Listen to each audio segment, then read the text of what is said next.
Magandang araw mga kaibigan. Pag-usapan natin ngayon si Senator J.V. Ejercito na sentro ngayon ng bashing. Dami nang bumabatikos sa kanya dahil sa kanyang pagbalimbing, laban bawi. Nung una, pabor siya kay Pastor Kibuloy na hindi ma-cite in contempt, mamaya nagbalimbing. So, anong dahilan? Ang sabi ng iba dahil natakot siya sa bashing. Kaya pakinggan muna natin itong balita ng UNTV na ito. A day after withdrawing his signature and objecting the contempt ruling against Kingdom of Jesus Christ leader Apollo Kibuloy, Senator J.V. Ejercito says the decision was born out of several factors and not because of the hate comments that he received. Ejercito was among the senators that initially signed for Senator Robin Padilla's written objection, which drew flack from netizens. So, wala namang masama doon kung i-correct mo yung sarili mo, kung magbago ka ng decision. We are all human. And public perception is secondary. What is important is doing the right thing, di ba? So, tao lang naman po tayo nagbabago rin ang isip natin. There are certain factors. So, I did not withdraw because of bashing. Sanay na ako dyan. It's a matter of doing the right thing. He explains one of the main reasons that convinced him to retract was after Senate Deputy Minority Leader Risa Hontiveros agreed to consider allowing Kibuloy to appear before the Senate panel via video conference. This as he stresses his concerns on potential security risks should the religious group leader be arrested and detained in the Senate. I think that will be more practical. As long as sabi nga ni Sir Risa, as long as he acknowledges the committee. Nag-alala din ako sa di ba? Sa safety issue, sa security, sa mangyayari. So, syempre, may followers yan di ba? Mahirap kasi pag religion, may mga fanatics dyan. Di ba? Nakita nyo naman siguro outside the Senate, sa liwasan, mga nagra-rally yung supporters niya. So, pag ganong may crowd kasi, anything can happen. Pag may nagkantsawan or For his part, Padilla says he respects Ejercito's decision. Meanwhile, for Senator Ronald Bato de la Rosa, the Senate probe is becoming political. Nagiging political nagiging political. It's becoming political already dahil andyan naman yung kaso. Sige nga, mag-isip kayo. Anong in aid of legislation na makukuha natin dyan sa pag-imbestiga niya kung nakapile ang kaso? Meron bang pagkakamali ang DOJ sa kanilang ginagawang investigasyon at pwede natin makorek through legislation? Okay, i-advertise ko lang ulit ang ating dark chocolate. May stock tayo na darating ngayong Martes. So, yung gustong makatikim nito, dito kayo mag-contact 0916-9000-997. First come, first serve po dahil limited po ang stock. Okay, so tatlong topic ang pag-usapan natin yan. Yung bashing kay Senator J.V. Ejercito dahil bumaliktad siya, bumalimbing, and then sabi niya, it's about doing the right thing. Then yung sinabi ni Senator De La Rosa na itong nangyari kay Kibuloy, it has become a political issue. Okay.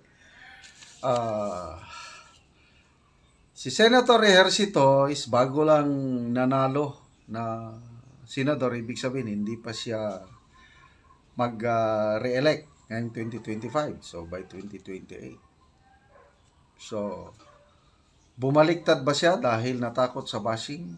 Kasi yun ang unang issue sa kanya. Nung pumabor siya kay Senator Robin Padilla, ang dami daw nag-bash sa kanya. So, bumaliktad. Dahil ba sa bashing? Sabi niya, hindi.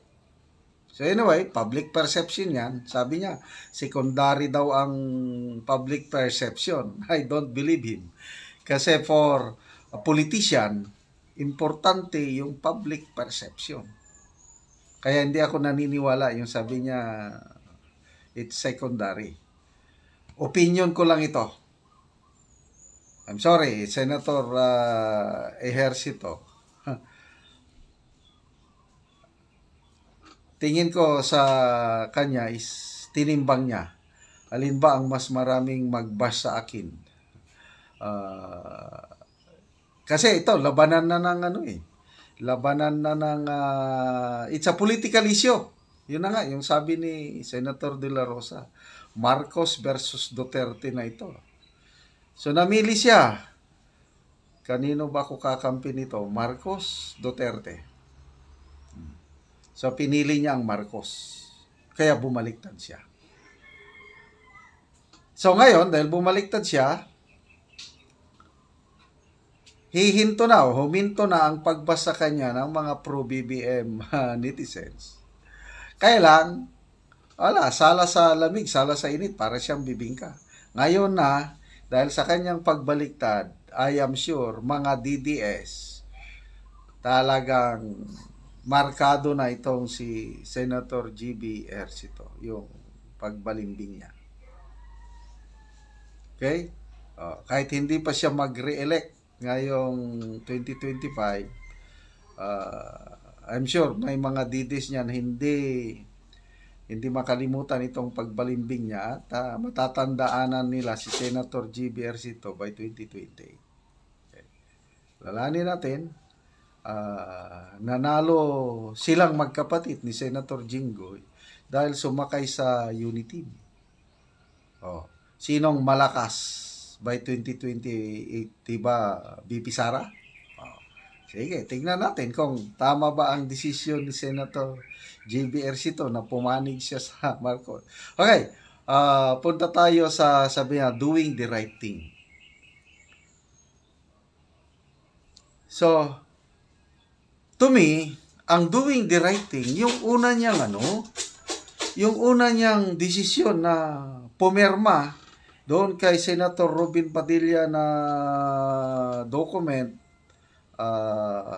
supporting yung objection ni Robin Padilla, that's the right thing. Kasi,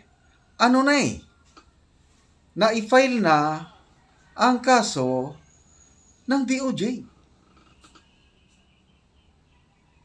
So,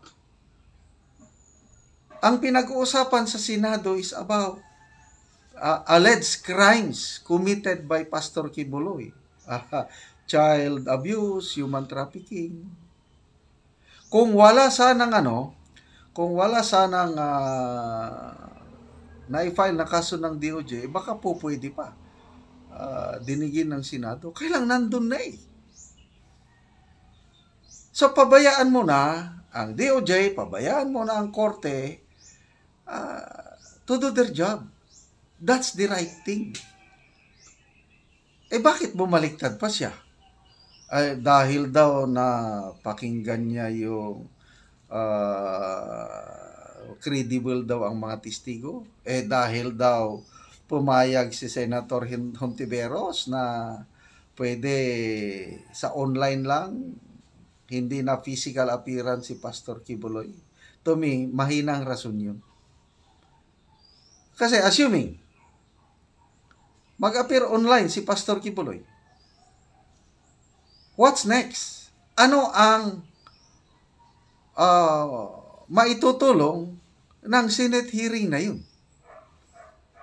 Kaya, punta na tayo kay Senator Bato. Sabi niya, ano ba ang batas in aid of legislation Ano ba yung batas na i-amend as a result of this inquiry?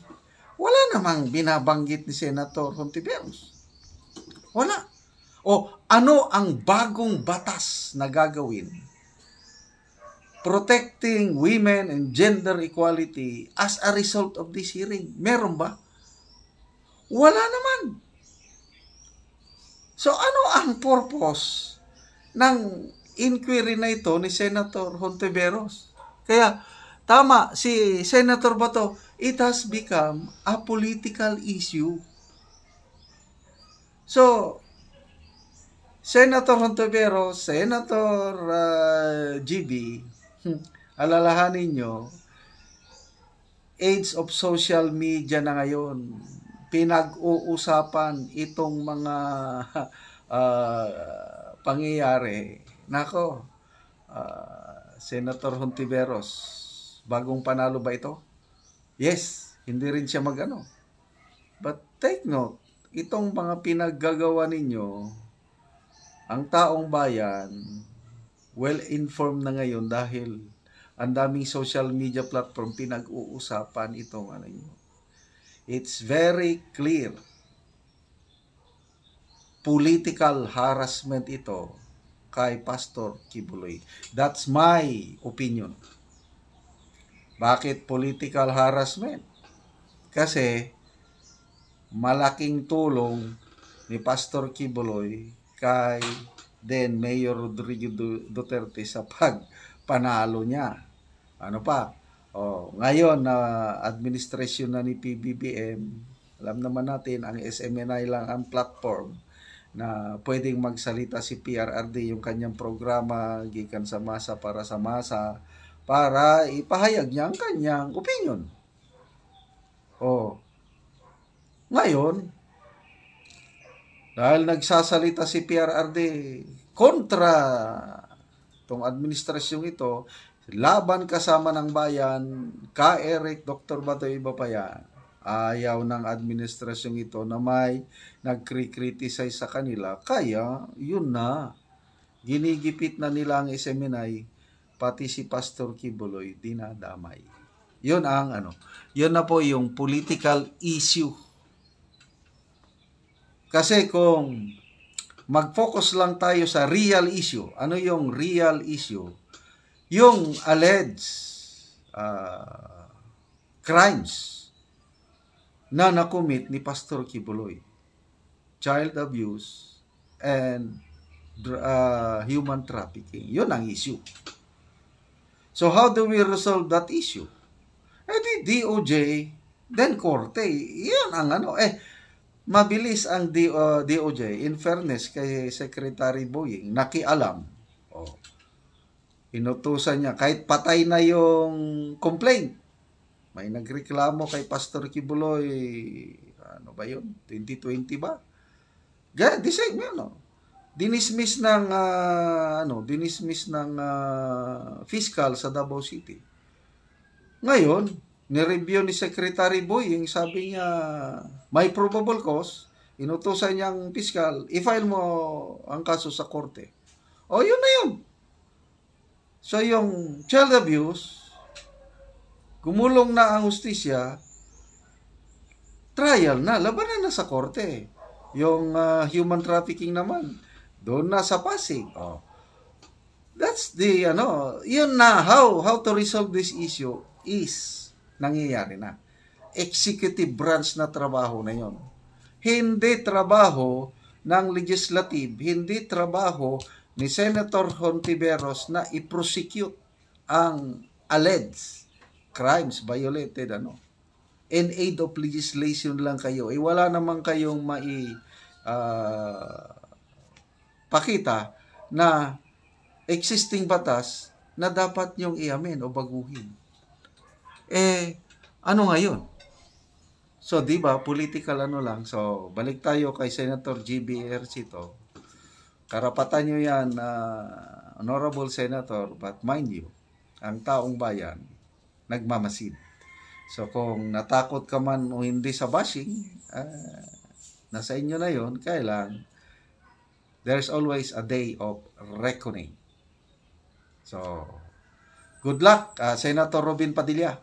Sana makakuha kayo ng 8 senador na pumabor sa inyo, o 7 senador, pang 8 ka, para naman na yung kaibigan mo, si Pastor Apollo Kibuloy, hindi siya ma-cite in contempt at hindi siya ipapa-aresto ng Senado.